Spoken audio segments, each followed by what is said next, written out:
Hey, yo, Mr. Poe, big up, big again. Yo. One more time. While you are swimming in the poverty of democracy, never seen a group of sick people like educated Africans. You are illegitimate children of the Commonwealth, which is common poverty. And you wiggle around this democratic thing and you think it will work. Take it from a fool. It will not work. It has not worked. You are so happy to celebrate the Queen's birthday, the King Charles' birthday, and what? And you don't ask the question, why did they kill your kings and they did not kill their king? If you are weak, and if you are brainwashed, and if you are slow to think, please scroll and pass this message, because I'm going to say some things that are really going to offend some people. Really going to offend some people today, but I'll offend them in a nice way, because I want to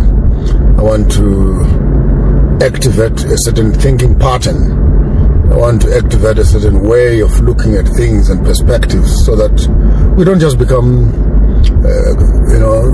followers, just become this dust that follows behind other cars.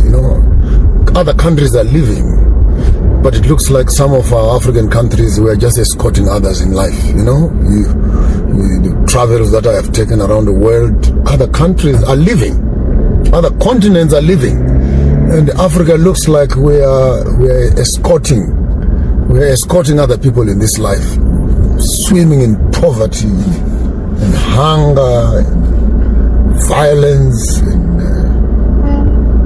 no identity. The only hope that we have is to go to church maybe, and then we pray and be told everything in this life will not matter. Just wait. When Jesus comes, he will make things right. No, we don't have to wait for Jesus to come to make things right. We must make things right ourselves. So here is the presentation for today, which I will offend some people, but I will offend you in a nice way. So sit up straight, pull up your chair, and here we go on a roller coaster of a mind. In ancient times past, before colonizers came here, Africa had its own way of celebrating itself, had its own empires, had its own kingdoms. And these include the Sahel, the Axion, Carthage, Congo, Abyssinia, Munumutapa. These are really ancient monarchs that were here. And we had our own forms and ways we were governing ourselves before the white men told us how to govern us. And the comment that I'm receiving, particularly from our South African friends, it's I must always be talking about South Africa, I must talk about Zimbabwe. Here is the stinger on the timetable. Many people, when they want to laugh at countries and failed states, they want to look at Zimbabwe as a failed state. And that narrative is not coming from amongst us. It is coming from the Western people, or the Western world. It is coming from the farmers who were removed from our farms here, and we sent them back home. So here is the statement. Zimbabwe did what no other African country in the entire Commonwealth has done.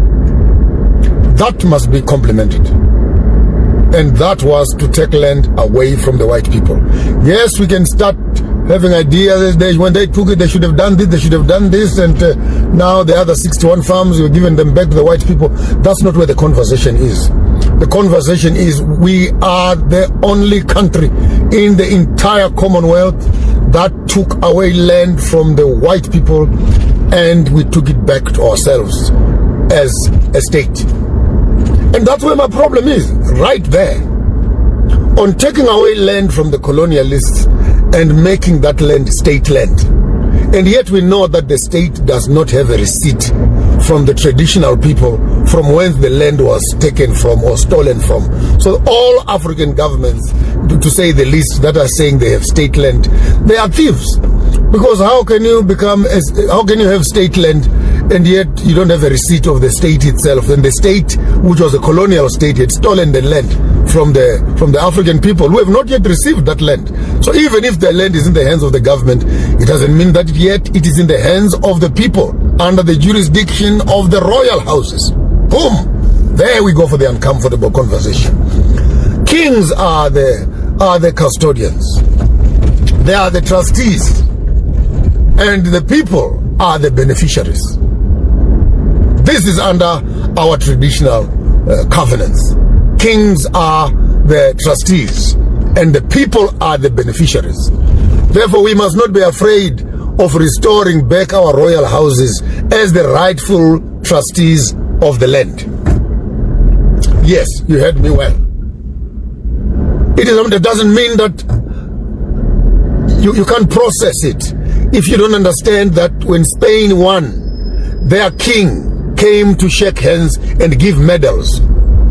But ask the bloodline of that king, how many African kings in the Caribbean and in Africa did they slaughter? You never stop to ask. You are so happy to celebrate the Queen's birthday, the King Charles' birthday, and what? And you don't ask the question, why did they kill your kings and they did not kill their king? Netherlands has a king. Germany has a king. France has a king. Spain has a king. Britain has a king. Bahrain has a king. Dubai has a king. China has a king. Malaysia has a king. And all these countries that I have mentioned, they are doing well. They are doing well while you are swimming in the poverty of democracy. Never seen a group of sick people like educated Africans. You are illegitimate children of the Commonwealth, which is common poverty. And you wiggle around this democratic thing and you think it will work. Take it from a fool. It will not work. It has not worked. You have your own methods in the past that are tested and tried, that our forefathers worked on. They built these empires using what we call consultative democracy. Not this thing you call democracy today. I mean, I'm not sparing my swords. People think maybe I'm afraid of Zimbabwe, I'm afraid of ZANU-PF. That's not the issue. Hear me well. Mugabe ran this country for 40 years. Was that democracy? Kagame is in power. Is that democracy? Museveni is in power. Biya is in power. Is that democracy? Democracy is window dressing. At the end of the day, these countries that I've mentioned, they are hiding under democracy, but in actual effect, they have a hybrid unspoken code where they're playing between kingship and democracy. They use democracy, the republic, to legitimize their positions as kings. Because that is the DNA of an African. We can deal with kings better than we can deal with presidents. Presidents we don't know. They are very new as when we received our independence. Before then, we did not have presidents. So we don't even have the DNA of the president in our hands. That's why when we elect these presidents, we address them as kings. We address them as kings. So, 40 years of democracy, which is actually a monarch. Now, Dr. Emerson Mnangagwa is in power. He has hardly done, and he has done maybe 7 years in power. Now there's CAP 3, which talks of the extension to 2030. I told you a long time ago, I don't believe in democracy. What gets me fed up is getting people's emotions worked up to think that after 2010, 28, things will change. Then you're told it's 2030. 2030 comes and you hope that 2035, things will change. 2035, you hope that 2040 will change. What if I can tell you what you don't want to hear? that the man who walks into power is not going anywhere. And while he's not going anywhere, we might as well just make this royal thing official. But then we hybridize it. It's not only one family that is ruling. We have a rotational system. A rotational system where all the 16 nations that are in Zimbabwe here, inclusive to the Ndau, Korekore, the Karangas, the Nambias, the Ndebeles, I don't know whether to call them Ndebele or Zulu, and the colored community and the white community and the Chinese community. We have a quarter 16 houses. And out of the 16 houses, we force the 16 houses to consolidate themselves into units. So for 10 years, it is the Karangas. For 10 years, it is the Nambias. For 10 years, it is the Ndebeles. For 10 years, it is the Korekores. For 10 years, it is the Tongas. We remodel our own democracy and our monarchical system to a functional, operative, consultative, societal democracy. You lose nothing to think outside of the box or bend the box and think. Who told you must be fitting in this square box? Every election, you're dropping those little pieces of paper. You're voting for your poverty. Until you wake up from your sleep and intoxication with colonial education. I can't help you. Just think about it. Think about it. Farmers of thought, we're here to think. We're not here to endorse anybody. And many of you get confused. Sometimes when I do my things, you must be saying this, you must be saying this, you must be saying that. Shut up! You go and say it for yourself on your own page. I don't work for you.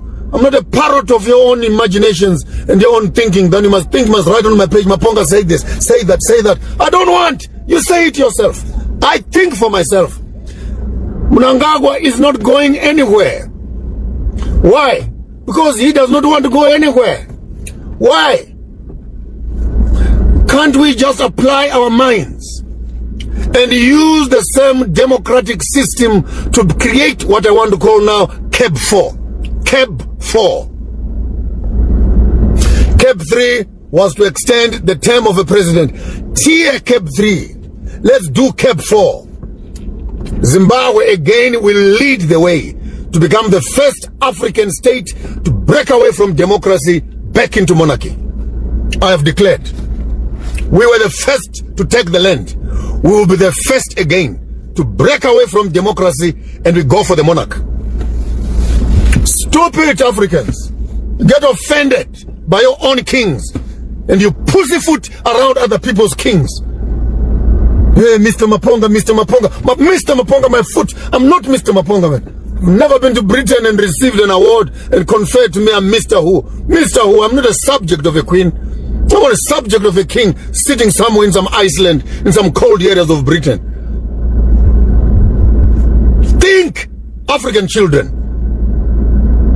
Our weakest link are our educated community.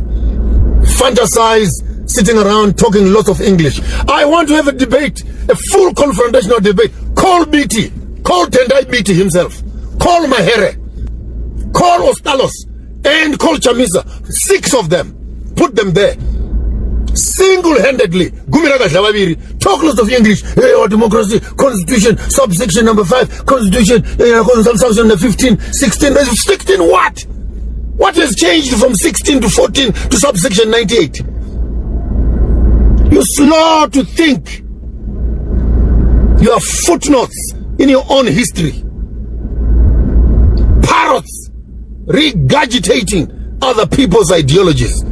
And you hate to think structuring your own ideologies. You think you're smart enough to perfect democracy. Look at Trump.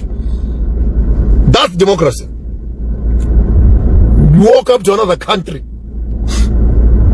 You take democratically elected president of another country and make him a prisoner. That's democracy. Bomb Iran. That's democracy. Bomb Afghanistan. That's democracy. Kill Gaddafi. That's democracy. Wake up, African children. Wake up. Wake up. Wake up. Let me remind you who you are. I remember who we are. Kings and queens. And some of you who are busy promoting this democratic system are royal children who have forgotten themselves. Who have forgotten themselves. And they're now servants and slaves at the colonial master's table. Remember who you are, African children. Remember where you come from. Cut the tree of democracy. Put a brass chain around it. Feel like preaching now? Daniel chapter 4. Cut it down, but water this stump. It will germinate. It will germinate. As long as the roots are still on the ground and as long as I am still here, it will germinate. African children, remember who you are. Remember who you are. Remember who you are. Don't be forced and coerced with Western systems. Now we are heading for 100 years of trying this experiment of democracy, and every country that has tried it has failed. Then the one say, "Oh, but look at Rwanda. It is working." Come on, how long has Kagame been in power? Shut up, man. Shut up. No, look at Botswana. Botswana is working. Hey, man, Botswana has hardly 900,000 people. You cannot be talking 1.5 billion people, and you want to make an example out of 900,000 people. Oh, maybe South Africa is working. It's in flames. That's what democracy looks like. Burning streets, shooting each other, campaigning. Now I hear this whole thing again. People want to say much on the 31st of July. I have no comment for much on the 31st of July. You can go and march, but what will change on the 1st of August? What will change? Even if you talk to the people who are doing the march, you okay, fine. You burn the bridges, you burn the buildings, you kill the president, get beaten by the police. Okay, now let's start. So who is coming? Okay, Mnangagwa is dead on the 31st. So where is the plan for the 1st of August? Who is the president? Who is the leader? And sometimes before you get yourself intoxicated, you must always look at these dark hands that work in the corridors of the foolish minds and the weak-minded. They'll push people to do certain things. But when they've done those things, always step back and look at who benefits from this move. Who is benefiting from this move? What is the intention of the move?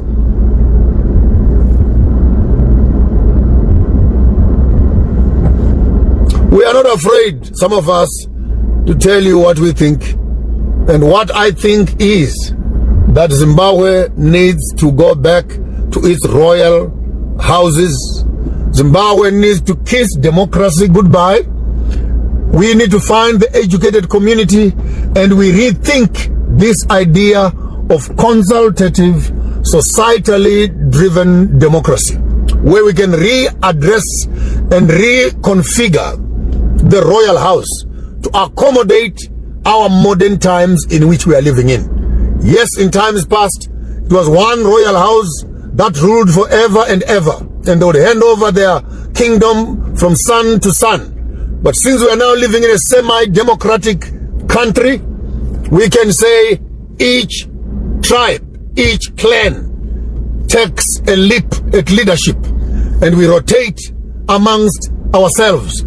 If we are able to reach that goal of sealing up the 16 houses in Zimbabwe, and we give each one of them an allocation of 10 years, and we put that into CAB 4, we will have solved the political problem of Zimbabwe for 160 years. 2 million every elections. 40 years later, how many millions have you lost? How many roads? How many hospitals? Changing hyenas with foxes and wondering why sheep are always disappearing. We can put CAB 4 as a constitutional mandate. Transition from republic to a kingdom with a sealed by blood 10 years each per royal house. That will give us a political solution for 160 years of peace in this country.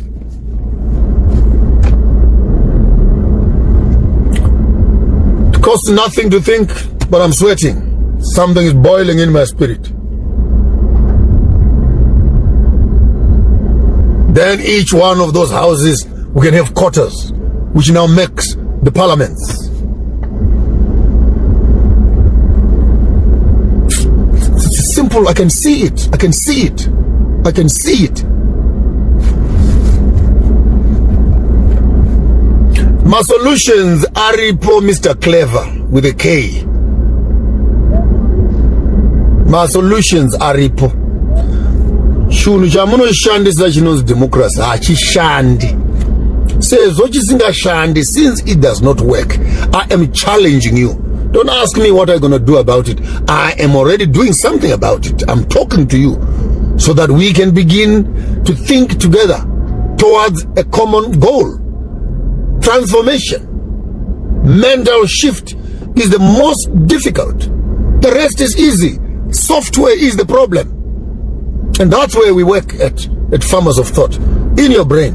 So I want to make a challenge to all other African countries.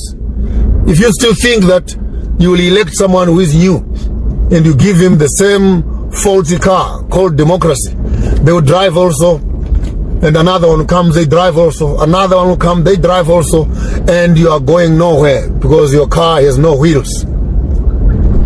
Busy cheering each other up on a system that does not work. I want to make an appeal to all the royal children. And the other day, just to offend you, I dressed up in my royal clothes. Hey, Maponga, you trying to look like royal? I'm not thinking, I'm not trying to look like royal. I know who I am, and I'm putting on my crown because I'm waiting for you to put on your crown also. And me and you, royal children, working together, building the heritage of our own forefathers. There's nothing wrong with that. Don't be offended when I project royalty to you. I'm evoking you to do the same.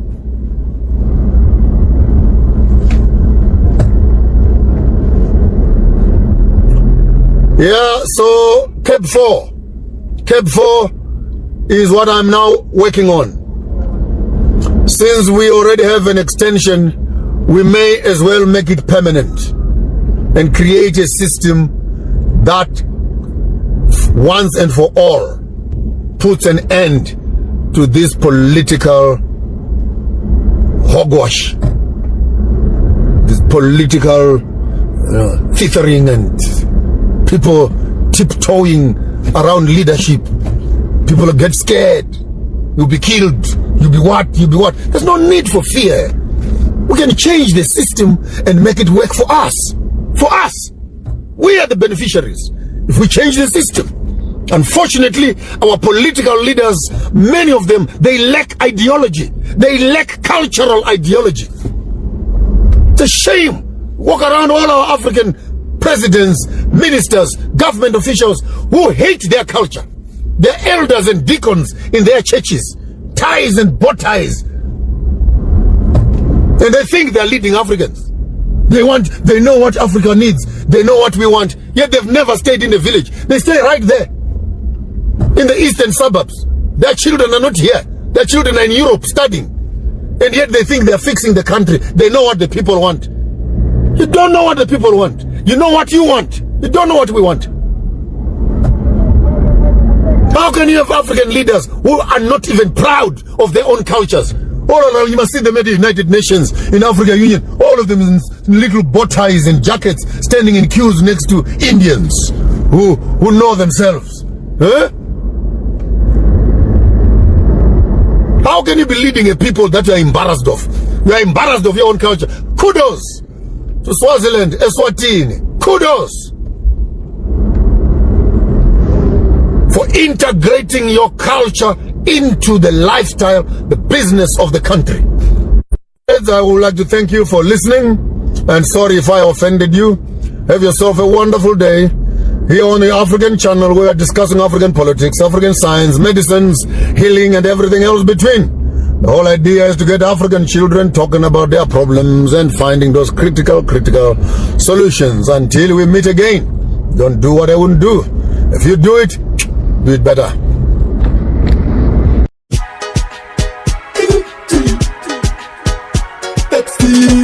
Hey, yo, Mr. Paul, big up, big again.